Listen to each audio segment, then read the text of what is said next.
Bismillahirrahmanirrahim. Assalamualaikum warahmatullahi wabarakatuh. Bismillah, alhamdulillah, wassalatu wassalamu ala rasulillah Sayyidina Muhammadin abdillah, la hawla wa la quwata illa billah, amma ba'du.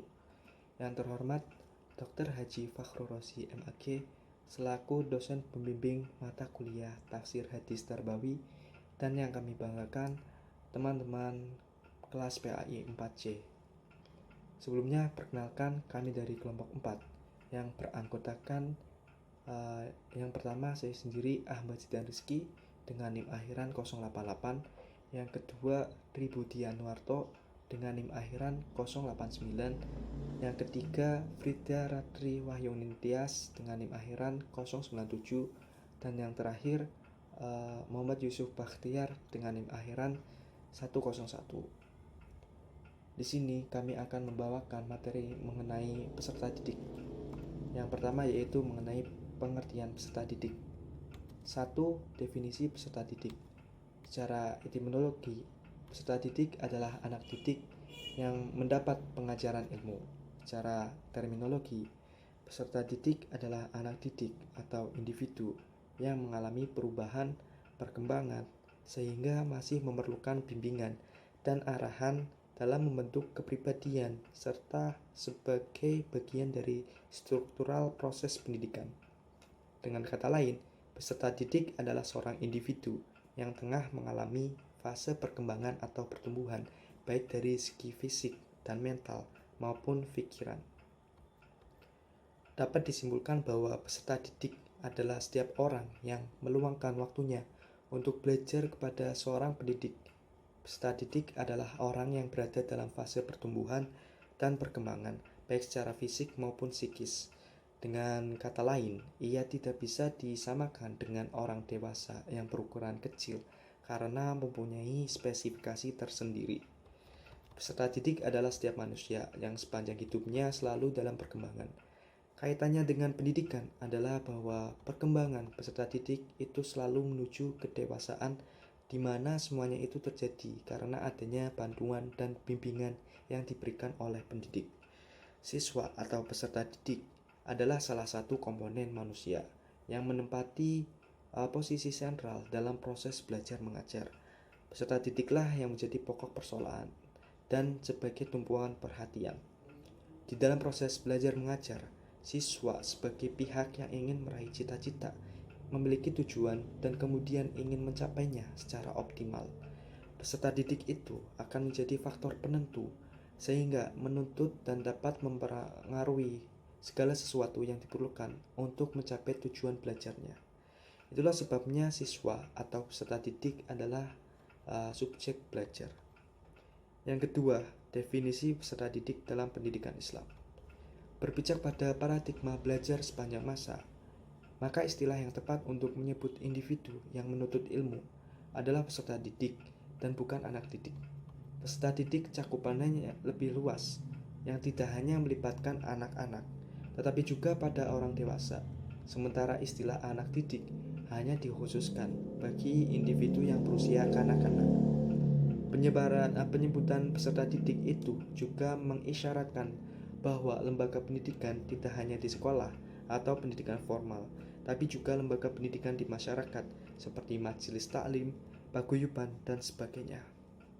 Secara etimologi, murid berarti orang yang menghendaki, sedangkan menurut terminologi, murid adalah pencari hakikat di bawah bimbingan dan arahan seorang pembimbing spiritual atau mursyid. Sedangkan tolib secara bahasa berarti orang yang mencari, sedangkan menurut istilah tasawuf adalah penempuh jalan spiritual di mana ia berusaha keras menempuh dirinya untuk mencapai derajat sufi. Penyebutan murid ini juga dipakai untuk menyebut peserta didik pada sekolah tingkat dasar dan menengah. Sementara untuk perguruan tinggi, lazimnya disebut dengan mahasiswa. Peserta didik adalah amanat bagi para pendidiknya. Jika ia dibiasakan untuk melakukan kebaikan, niscaya ia akan tumbuh menjadi orang yang baik. Selanjutnya, memperoleh kebahagiaan dunia dan akhiratlah kedua orang tuanya dan juga setiap muslim dan murabi yang menangani pendidikan dan pengajarannya. Sebaliknya, Jika peserta didik dibiasakan melakukan hal-hal yang buruk dan ditelantarkan tanpa pendidikan, juga pengajaran seperti hewan ternak yang dilepaskan begitu saja dengan bebasnya, niscaya dia akan menjadi seorang yang celaka dan binasa. Sama halnya dengan teori barat, peserta didik dalam pendidikan Islam adalah individu yang sedang tumbuh dan berkembang, baik secara fisik, psikologis, sosial, dan religius, dalam memengaruhi kehidupan di dunia dan di akhirat kelak. Definisi tersebut memberi arti bahwa peserta didik merupakan individu yang belum dewasa, yang karenanya memerlukan orang lain untuk menjadikan dirinya dewasa. Anak kandung adalah peserta didik dalam keluarga. Murid adalah peserta didik di sekolah. Dan umat beragama menjadi peserta didik di masyarakat sekitarnya, serta umat beragama menjadi peserta didik rohaniawan dalam suatu agama. Dengan demikian, dalam konsep pendidikan Islam, tugas mengajar, mendidik, dan memberikan tuntutan sama artinya dengan upaya untuk meraih surga. Sebaliknya, menelantarkan hal tersebut berarti sama dengan menjerumuskan diri ke dalam neraka. Pada dasarnya, anak itu telah membawa fitrah beragama dan kemudian bergantung kepada para pendidiknya dalam mengembangkan fitrah itu sendiri sesuai dengan usia anak dalam pertumbuhannya. Dasar-dasar pendidikan agama ini harus sudah ditanamkan sejak peserta didik itu masih usia muda. Karena kalau tidak demikian, kemungkinan mengalami kesulitan kelak untuk mencapai tujuan pendidikan Islam yang diberikan pada masa dewasa. Dengan demikian, maka agar pendidikan Islam dapat berhasil dengan sebaik-baiknya, haruslah menempuh jalan pendidikan yang sesuai dengan perkembangan peserta didik. Baik, itu saja yang dapat saya sampaikan. Kurang lebihnya mohon maaf. Selanjutnya akan dilanjutkan oleh pemakalan selanjutnya. Terima kasih. Saya akhiri. Wassalamualaikum warahmatullahi wabarakatuh. Bismillahirrahmanirrahim. Assalamualaikum warahmatullahi wabarakatuh. Saya Frida Ratri Wahyuning Tias dengan NIM 19030160097 akan menyampaikan materi mengenai etika peserta didik. Salah satu dimensi manusia yang sangat diutamakan dalam pendidikan ialah akhlak atau etika. Pendidikan agama berkaitan erat dengan pendidikan akhlak. Pendidikan akhlak yang mulia merupakan tujuan utama pendidikan.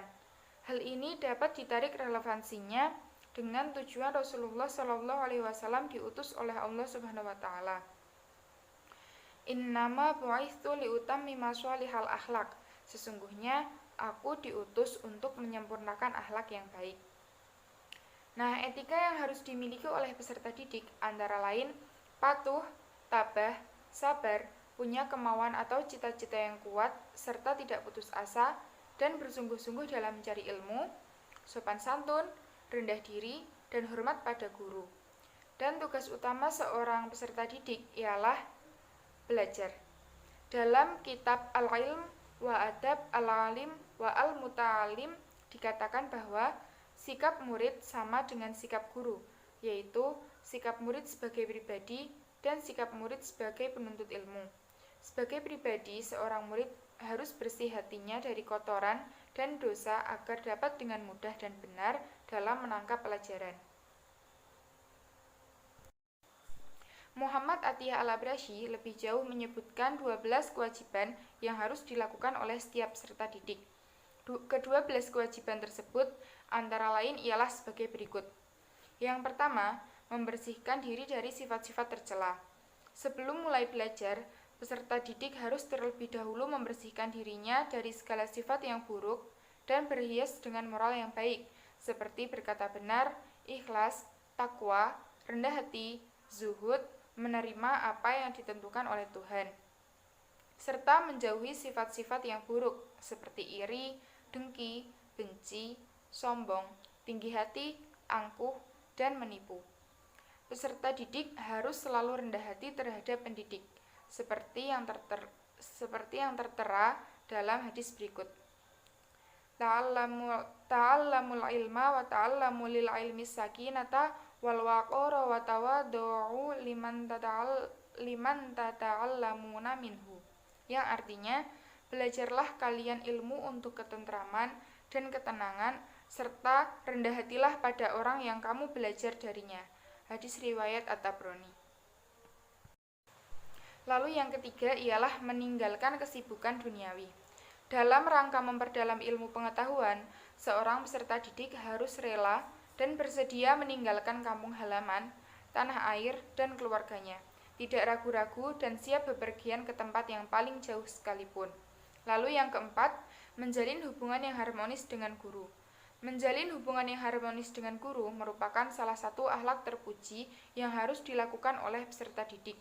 Caranya antara lain dengan tidak terlalu banyak berganti-ganti guru. Pada dasarnya, berganti guru tidak dilarang. Namun, jika terlalu sering berganti-ganti guru, selain akan menyebabkan terganggunya kesinambungan pelajaran, juga dapat menimbulkan hubungan yang kurang harmonis dengan guru. Lalu, yang selanjutnya adalah menyenangkan hati guru. Menyenangkan hati para guru merupakan salah satu akhlak terpuji yang perlu dilakukan oleh peserta didik. Caranya antara lain tidak terlalu banyak bertanya yang merepotkan guru. Bertanya tentang sesuatu yang belum diketahui kepada guru pada dasarnya memang sangat dianjurkan. Namun, jika pertanyaan tersebut sifatnya menguji guru atau memotong pembicaraan guru serta merepotkannya, maka sebaiknya dihindari. Demikian pula berjalan-jalan di depan guru, menempati tempat duduknya, dan mendahului dalam pembicaraan adalah perbuatan yang kurang sopan terhadap guru. Allah Subhanahu wa taala berfirman, A'udzu billahi minasyaitonir rajim. Bismillahirrahmanirrahim.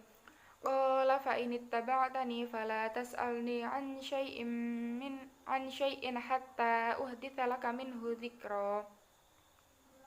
Yang artinya, dia berkata, jika engkau mengikutiku, maka janganlah engkau menanyakan kepadaku tentang sesuatu apapun sampai aku menerangkannya kepadamu. Al-Quran Surah Al-Kahfi ayat 70. Arti dari ayat tersebut ialah, jangan bertanya sampai diizinkan.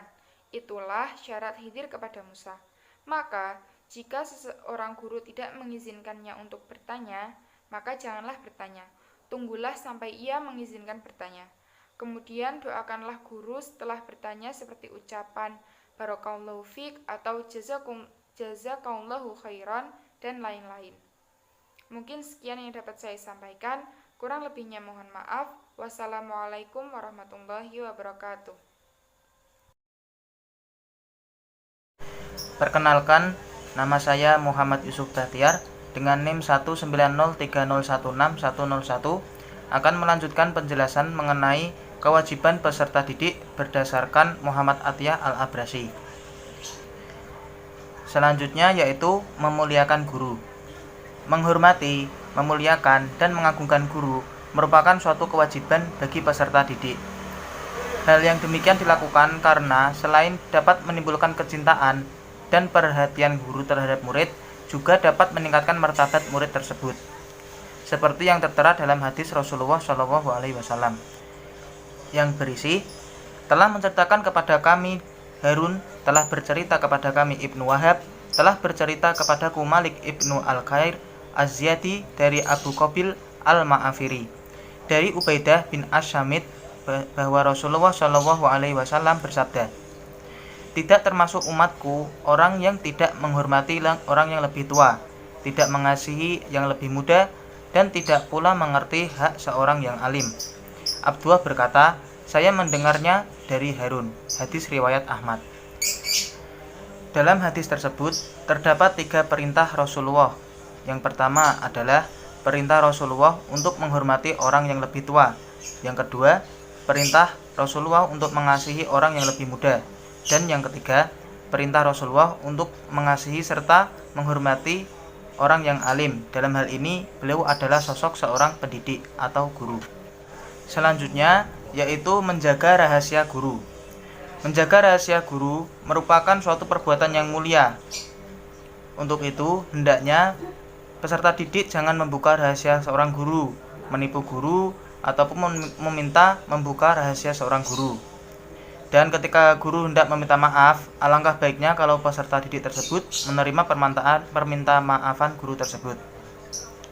Allah Subhanahu wa taala berfirman, A'udzu billahi minasyaitonir rajim. Bismillahirrahmanirrahim.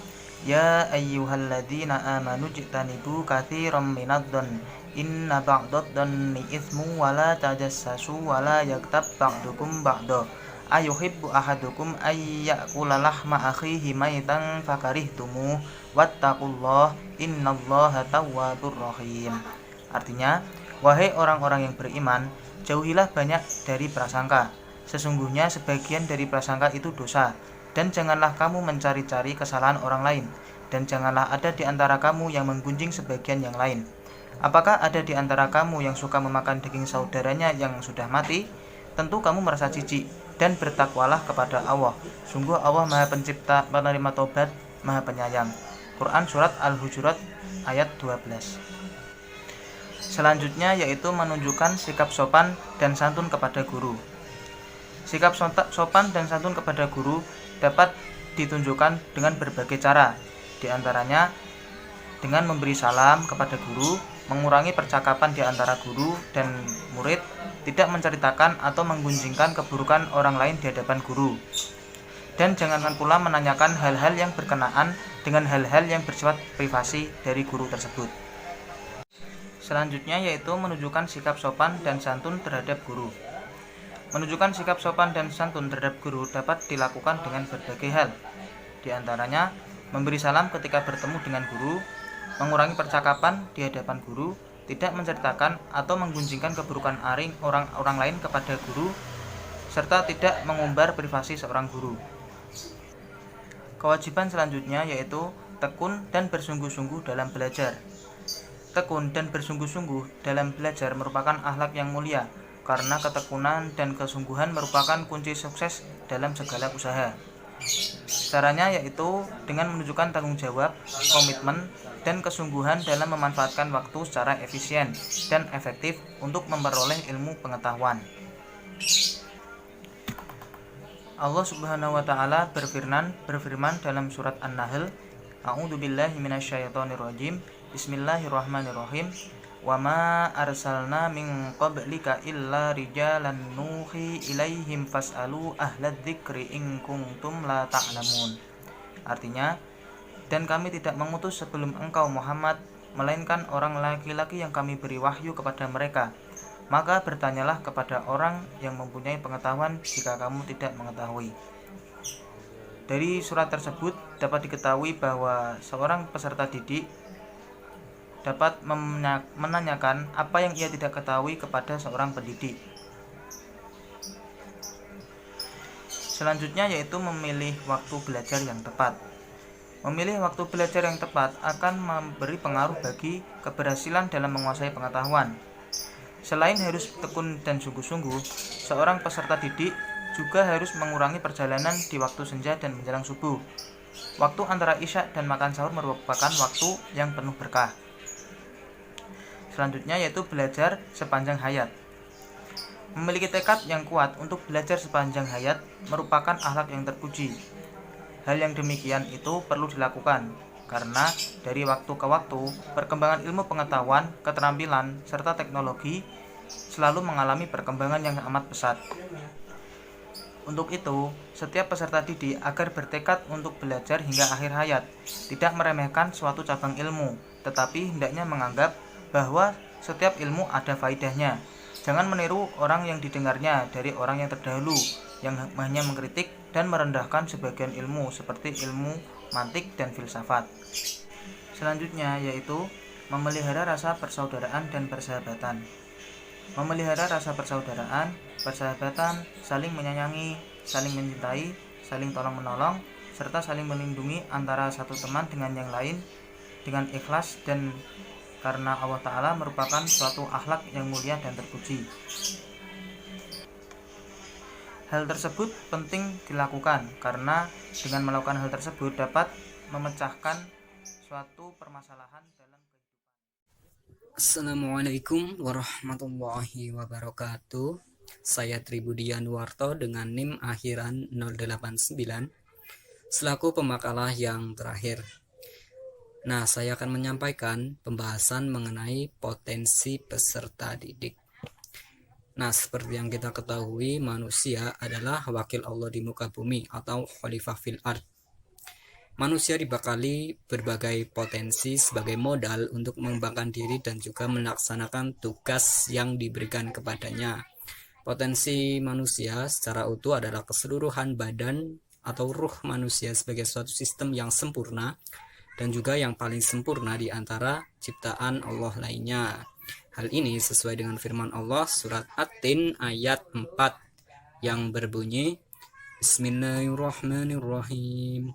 Laqad khalaqnal insana fi ahsani taqwim.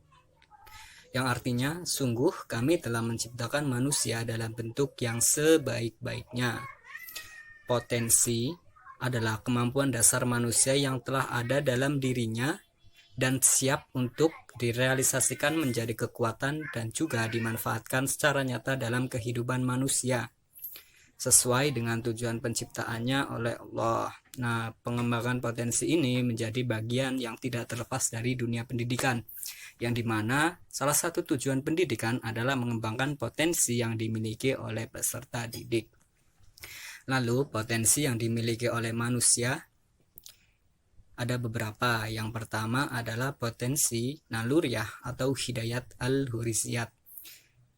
Dorongan ini merupakan dorongan primer yang berfungsi untuk memelihara keutuhan dan juga keberlanjutan hidup manusia, yang berupa dorongan untuk memelihara diri, dorongan untuk mempertahankan diri, dan juga dorongan untuk melangsungkan keberlanjutan keturunan. Nah, yang kedua adalah potensi indrawi atau hidayat al-hasiyat, yang berupa indera penglihat, pencium, peraba, pendengar, dan juga perasa atau yang kita kenal dengan panca indera. Ada juga indera yang lain seperti indera kesetimbangan dan juga indera taktil. Nah, pemanfaatannya berupa alat indera yang ada pada diri manusia, yaitu ada mata, telinga, hidung, lidah, kulit, otak, dan juga fungsi syaraf. Potensi yang ketiga adalah potensi akal, hidayat al-aqliyat. Nah, ini yang menjadi pembeda antara manusia dengan ciptaan Allah yang lain. Potensi ini membuat manusia dapat memiliki kemampuan untuk memahami simbol-simbol abstraksi, melakukan analisa, membandingkan, dan juga membuat kesimpulan, yang pada akhirnya dapat memilih antara sesuatu yang benar dan juga yang salah. Kemampuan ini mendorong manusia untuk berkreasi dan juga berinovasi. Nah, akibatnya manusia dapat mengetahui ilmu, pengetahuan, dan juga teknologi. Potensi yang keempat adalah potensi keagamaan atau hidayat ad-diniyah. Nah, potensi ini berupa dorongan untuk mengabdi kepada sesuatu yang dianggap memiliki kekuasaan yang lebih tinggi, berupa emosi seperti rasa kagum, rasa ingin dilindungi, rasa tak berdaya, rasa takut, rasa bersalah, dan lain sebagainya. Potensi ini dalam Islam menjadi pondasi dasar dalam pemanfaatan dan juga mengarahkan potensi yang lainnya, yaitu naluri, indera, dan juga akal. Hal ini seperti yang disebutkan oleh Allah dalam Quran surat Ar-Rum ayat 30, yang artinya, maka hadapkanlah wajahmu dengan lurus kepada agama Islam sesuai fitrah Allah, disebabkan Dia, Allah, telah menciptakan manusia menurut fitrah itu. Tidak ada perubahan pada ciptaan Allah. Itulah agama yang lurus. Tetapi kebanyakan manusia tidak mengetahui. Quran surat Ar-Rum ayat ketiga. Nah, selanjutnya adalah komponen-komponen dasar potensi manusia. Yang pertama ada bakat, kemampuan potensial yang dimiliki oleh seseorang dari lahir. Nah, pada era sekarang, bakat dapat diartikan sebagai kemampuan khusus yang dimiliki oleh setiap individu untuk melakukan tugas tertentu atau yang disebut dengan bakat khusus. Nah, bakat ini tidak terlalu berkaitan dengan aspek pembelajaran ataupun pendidikan karena memang sudah ada sejak manusia lahir. Nah, yang kedua adalah insting atau horizon. Komponen ini adalah kemampuan berbuat atau bertingkah laku tanpa melalui proses belajar. Insting merupakan tendensi khusus dari jiwa manusia dan juga binatang yang menimbulkan tingkah laku yang sudah ada sejak lahir. Yang ketiga ada komponen nafsu dan juga dorongan-dorongannya. Nafsu merupakan tenaga potensial yang berupa dorongan untuk bertindak kreatif dan dinamis. Nafsu ini dapat mengarahkan manusia kepada dua jalan, yaitu jalan kebaikan dan juga jalan kejahatan. Hal ini tercantum dalam firman Allah Quran Surat Asy-Syams ayat ke-8 yang berbunyi Bismillahirrahmanirrahim fa'alhamaha fujuraha wa taqwaha, yang artinya maka dia mengilhamkan kepadanya jalan kejahatan dan juga ketakwaan. Ayat ini menjelaskan bahwa manusia telah diberikan nafsu yang dapat mengarahkan kepada kejahatan dan juga ketakwaan atau kebaikan. Kemudian komponen yang terakhir adalah karakter atau tabiat manusia. Merupakan kemampuan psikologis yang terbawa sejak lahir, berkaitan dengan tingkah laku, moral, dan juga sosial, serta etis seseorang. Karakter terbentuk dari kekuatan dalam diri manusia. Nah, karakter ini erat hubungannya dengan kepribadian seseorang. Nah, demikian yang dapat saya sampaikan. Semoga dapat diambil manfaatnya. Kurang lebihnya saya mohon maaf. Terima kasih. Wassalamualaikum warahmatullahi wabarakatuh.